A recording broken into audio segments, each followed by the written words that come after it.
കൂട്ടുകാരെ, പുതിയ വീഡിയോയിലേക്ക് എല്ലാവർക്കും സ്വാഗതം. അപ്പോൾ ഇന്നത്തെ വീഡിയോ എന്താണെന്ന് പറഞ്ഞാൽ നമ്മുടെ ലൈഫിൽ തന്നെ ഉണ്ടായ ഒരു പ്രോബ്ലത്തെക്കുറിച്ച് പറയാനാണ്. അതിപ്പോൾ നടന്നുകൊണ്ടിരിക്കുന്ന ഒരു കാര്യമാണ്. അപ്പോൾ എൻ്റെ ഹസ്ബൻഡ് ഞങ്ങളിപ്പം അവരുടെ അപ്പനും അമ്മയിൽ നിന്നുമൊക്കെ മാറിയാണ് ഞങ്ങൾ താമസിക്കുന്നത്. അവിടെ ഒരുപാട് ഇഷ്യൂസ് ഉണ്ടായിട്ടുണ്ടായിരുന്നു. അപ്പോൾ ആരും തന്നെ എന്നെ സപ്പോർട്ട് ചെയ്തിട്ടില്ല. അവിടെ വെച്ച് ഞാനെപ്പോഴും ഒറ്റയ്ക്ക് തന്നെയാണ് നിന്നിരുന്നത്. അവരെല്ലാം ഒരു കൂട്ടമായിട്ട് എന്നെ ഒരുപാട് ഉപദ്രവിക്കുമായിരുന്നു, ആക്രമിക്കുന്നവരായിരുന്നു. അപ്പം അവിടെ നിന്ന് രക്ഷപ്പെട്ട് ഞാൻ എൻ്റെ സ്വന്തം വീട്ടിൽ പോയി. അവിടുന്ന് കഴിഞ്ഞ് പിന്നെ ഇവർ സ്വന്തമായിട്ടൊരു വീട് വെച്ച് തരാമെന്നും പറഞ്ഞ് അങ്ങനെയാണ് ഞാൻ വന്നു കഴിഞ്ഞ് അവരുമായിട്ട് ഞാൻ അത്രയും കണക്റ്റ് ഒന്നുമല്ല. അവരടുപ്പിക്കാൻ കൊള്ളാത്ത മനുഷ്യരാണ്. കാരണം അത്രയും എന്നെ ഉപദ്രവിച്ചിട്ടുണ്ട്. അപ്പോൾ ഒരു തരത്തിലും എന്നെ സപ്പോർട്ട് ചെയ്തിട്ടില്ല. ഭർത്താവാണെങ്കിൽ പോലും എന്നെ ഒരിക്കലും സപ്പോർട്ട് ചെയ്തിട്ടില്ലായിരുന്നു. അപ്പോൾ ഇപ്പോഴാണെങ്കിലും ഞങ്ങൾ കുറച്ച് സന്തോഷത്തോടെയൊക്കെയാണ് ജീവിക്കുന്നത്. ഇപ്പം ഞങ്ങൾക്ക് അങ്ങനെ ഒരു പ്രശ്നങ്ങളൊന്നുമില്ല. ചെറിയ ചെറിയ വഴക്കുകൾ എല്ലാ കുടുംബത്തിലും ഉണ്ടാവുമല്ലോ, അതുപോലെ തന്നെ ഞങ്ങളുടെ കുടുംബത്തിലും ഉണ്ടാകുന്നുണ്ട്. പക്ഷേ വീട്ടിൽ കുറച്ച് നേരം എൻ്റെ ഹസ്ബൻഡ് ഇരുന്ന് അപ്പം വിളിക്കും. ഹസ്ബൻഡിൻ്റെ അനിയൻ, അവനാണ് കല്യാണമൊന്നും കഴിച്ചിട്ടില്ല, കുടുംബമൊന്നുമില്ല. അപ്പം അവൻ ഇങ്ങനെ വിളിച്ചുകൊണ്ടിരിക്കുമ്പം പെട്ടെന്ന് പുള്ളി ഇറങ്ങി പോകും. മദ്യപിക്കാനാണ് വിളിക്കുന്നത്. അപ്പോൾ ഈ ശീലം എങ്ങനെ ഒന്ന് ഉപേക്ഷിച്ചെടുക്കാമെന്ന് ഞാൻ ഒരുപാട് പ്രയത്നിച്ചുകൊണ്ടിരിക്കുന്ന സമയത്താണ് ഇവനിങ്ങനെ വിളിച്ച് കൊണ്ടുപോയി ഈ കുടിപ്പിക്കുന്നത്. അപ്പം ഞാനിത് ആദ്യം തന്നെ ഇവരുടെ വീട്ടുകാരോട് ഞാൻ പറഞ്ഞിട്ടുണ്ട്, ഇതുപോലെ ഇവൻ ഇങ്ങനെയൊക്കെ ചെയ്യുന്നുണ്ട്, അതുകൊണ്ട് നിങ്ങളൊന്ന് പറഞ്ഞ് മനസ്സിലാക്കണമെന്ന് പറഞ്ഞാൽ അവർ ജസ്റ്റ് ഒന്ന് ചിരിച്ച്, അതെന്തോ ഒരു നിസ്സാര കാര്യമായിട്ടാണ് അവർ പറയുന്നത്. അവൻ അങ്ങനെയാണോ, ഓക്കെ എന്നൊരു ചിന്താഗതിയാണ് അവർ. മക്കൾ എന്ത് ചെയ്താലും അതിനെ സപ്പോർട്ട് ചെയ്യുന്ന മാതാപിതാക്കളാണ് അവർ. ഇന്നത്തെ കാലത്ത് കാണുന്നുണ്ടല്ലോ അല്ലേ, ലഹരിക്കടിമയായിട്ട് മകൻ അമ്മയെ കൊല്ലുന്നു, അച്ഛനെ വെട്ടിക്കൊല്ലുന്നു, ഭാര്യയെ കൊല്ലുന്നു. നമ്മൾ ഒരുപാട് കണ്ടുകൊണ്ടിരിക്കുന്ന കാര്യങ്ങളൊക്കെ തന്നെയാണ്. അപ്പോൾ ഇങ്ങനെയുള്ളൊരു അവസ്ഥയിൽ നിന്ന് നമ്മൾ പിന്തിരിക്കാൻ ശ്രമിക്കും തോറും നമ്മളെ വീണ്ടും വീണ്ടും അതിലേക്ക് കൊണ്ടുപോകുന്ന ഒരവസ്ഥ. അപ്പം ഞാൻ പരമാവധി പറഞ്ഞു നോക്കുന്നുണ്ട്, ഇങ്ങനെ പോകരുതെന്ന് പറഞ്ഞാലും അവർക്ക് വലുത് അവരുടെ കുടുംബമാണ്, അവരുടെ അനിയനാണ്. അവർ പറയുന്ന വാക്കുകൾക്കാണ് വില. ഞാൻ പറയുന്ന ഒരു വാക്കിനും ഒരു വില പോലും കൽപ്പിക്കില്ല. ഒരുപാട് അനുഭവിച്ച വ്യക്തിയാണ്. ഇപ്പോഴും ഞാൻ അവരുടെ പേരൻസിനെ വിളിക്കാൻ ശ്രമിക്കുമ്പോഴും ഫോണ് ബിസിയാക്കി ഇട്ടേക്കുവാണ്. എൻ്റെ മക്കൾ എന്ത് വേണേലും കാണിച്ചോട്ടെ, എന്നെ വിളിച്ച് പറയാനൊന്നും പാടില്ല. എന്നെ ഇവർ തന്നെയാണ് അവരുടെ മകനെ ഇല്ലാതാക്കുന്നത്. എന്നിട്ട് ഞങ്ങളെ വിളിച്ചൊന്നും പരാതി പറയാൻ പാടില്ല എന്ന് പറഞ്ഞ് നടക്കുകയാണ് അവർ.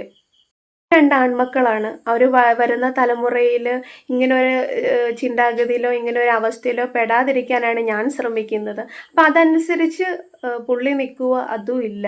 പുള്ളിക്കാണെങ്കിൽ അവർ വിളിച്ച ഉടനെ പോവുക. അവനാണ് കുടുംബമില്ല, കല്യാണം കഴിഞ്ഞിട്ടില്ല, അവനിങ്ങനെ ആർത്തുല്ലസിച്ച് നടക്കുന്ന ഒരുത്തനാണ്. അപ്പം അവൻ ഇപ്പം അവൻ്റെ ലൈഫിൽ അവനിപ്പോൾ ഒന്നും അച്ചീവ് ചെയ്യാനില്ലായിരിക്കും. കാരണം മക്കളുണ്ടായാലല്ലേ എന്തെങ്കിലും അച്ചീവ് ചെയ്യാൻ പറ്റുള്ളൂ. അപ്പം അതില്ലാതെ നടക്കുന്നവൻ ഇങ്ങനെ കുടിച്ച് ഉല്ലസിച്ച് ആർത്ത് തിമിർത്ത് നടക്കുന്നവനൊക്കെ പറഞ്ഞിട്ട് വല്ല കാര്യമുണ്ട്. അപ്പം ഇയാൾ വിചാരിക്കണം, എനിക്ക് ഭാര്യയുണ്ട്, മക്കളുണ്ട്, ഞാനും ഇന്ന് ഇങ്ങനെ തന്നെ നടക്കുന്നതുകൊണ്ട് അത് എൻ്റെ കുടുംബത്തിനാണ് അതൊരു പ്രശ്നം. അത് അവൾക്കൊരു പ്രശ്നം വരുമ്പം എന്നാൽ ഞാൻ ചെയ്യാതിരിക്കുക എന്ന് ചിന്തിക്കുക പോലും ചെയ്യില്ല. എന്നാൽ എനിക്കാണ് വാശി, കുടിക്കരുത് എന്ന് പറയുന്നത് എനിക്കാണ് വാശി എന്നാണ് പറയുന്നത്. എന്നാൽ നിങ്ങൾ കുടിക്കരുത്, നിങ്ങൾ പോകരുത്, എന്നാൽ അതും താണ്ടി അവർ പോകുമ്പോൾ അവർക്കല്ലേ വാശി കൂടുന്നത്. ഇതുപോലെ ചെയ്തപ്പോൾ ഞാൻ ഫേസ്ബുക്കിലൂടെ മെസ്സേജ് വിട്ടിന് മേലെ ഈ പ്രവൃത്തി ചെയ്യരുതെന്ന് പറഞ്ഞു അതങ്ങ് ബ്ലോക്ക് ചെയ്ത് വെച്ചു. ഇനിയിപ്പോൾ അമ്മയുടെ ഫോണും കൂടെ ബിസി ആക്കി ഇട്ട് വെച്ചിട്ടുണ്ട്. നമ്മളാരും പരാതി പറയില്ലല്ലോ. എന്തിനാണ് ഇങ്ങനെ ജീവിക്കുന്നത്? നിങ്ങൾ ജീവിതം എന്ന് പറഞ്ഞാൽ നിങ്ങൾക്കൊക്കെ ഒന്നും അറിയില്ല. ഞാൻ അത്രയും അനുഭവിച്ച് മരണത്തിലൂടെ വരെ കടന്നുപോയ ഒരു വ്യക്തിയാണ്. ഞങ്ങൾ എന്തിനാണ് നിങ്ങൾ ഉപദ്രവിക്കുന്നത്? ഞങ്ങൾ ഇപ്പം നിങ്ങളിൽ നിന്ന് മാറി ഞങ്ങൾ സന്തോഷമായിട്ട് ജീവിക്കുക. അത് നിങ്ങൾക്ക് എൻ്റെ നിങ്ങളത് കണ്ടിട്ട് നിങ്ങൾക്ക് എന്നെ സഹിക്കുന്നില്ലേ എന്നാണ് ഞാൻ ചോദിക്കുന്നത്. ഞങ്ങൾ വളരെ സന്തോഷത്താണ്. നിങ്ങൾ അകറ്റി നിർത്തിയേക്കുന്നത് തന്നെ നിങ്ങൾ അടുപ്പിച്ച് കഴിഞ്ഞാൽ നിങ്ങൾ വിഷമാണെന്ന് എനിക്കറിയാം. അതുകൊണ്ടാണ് നിങ്ങളെ അകത്തി നിർത്തിയേക്കുന്നത്. എന്നിട്ട് ഞങ്ങൾ എന്തിനാണ് ഇങ്ങനെ ഉപദ്രവിക്കുന്നത്? എനിക്ക് 2 മക്കളുണ്ട്, ഞങ്ങൾക്കും ജീവിക്കണം. ഞങ്ങൾ എന്തിനാണ് ഇങ്ങനെ ഉപദ്രവിക്കുന്നത്? ഒന്ന് പോയി തരുമോ നിങ്ങളൊക്കെ? എന്തിനാണ് ഞങ്ങളെ മദ്യപാനമെന്ന് കേൾക്കുമ്പോൾ എനിക്ക് ഞാൻ അതിലൂടെ ഒരുപാട് അനുഭവിച്ച ആളാണ്. ഞങ്ങൾ ജീവിച്ച ജീവിതത്തിൽ മദ്യപാനം കൊണ്ട് ഞങ്ങൾ ഒരുപാട് അനുഭവിച്ചാണ് ഞങ്ങളുടെ വീട്ടിൽ.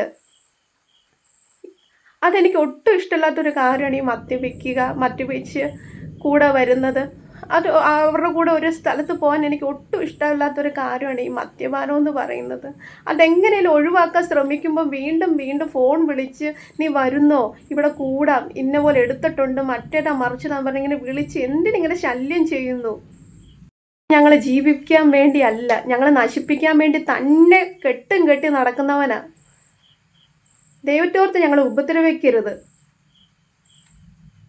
നീ നല്ലവനാണെങ്കിൽ നല്ല കാര്യങ്ങൾ പറഞ്ഞു കൊടുക്കാൻ ശ്രമിക്കുക. അല്ല എൻ്റെ കുറ്റങ്ങൾ പറഞ്ഞു കൊടുത്ത് ഈ സ്വിച്ച് ഇട്ട പോലെ പാവയെ പോലെ ഓടിപ്പിക്കുന്ന പോലെ ഓടിപ്പിച്ചിട്ട് നിനക്ക് എന്ത് കിട്ടാനാണ്?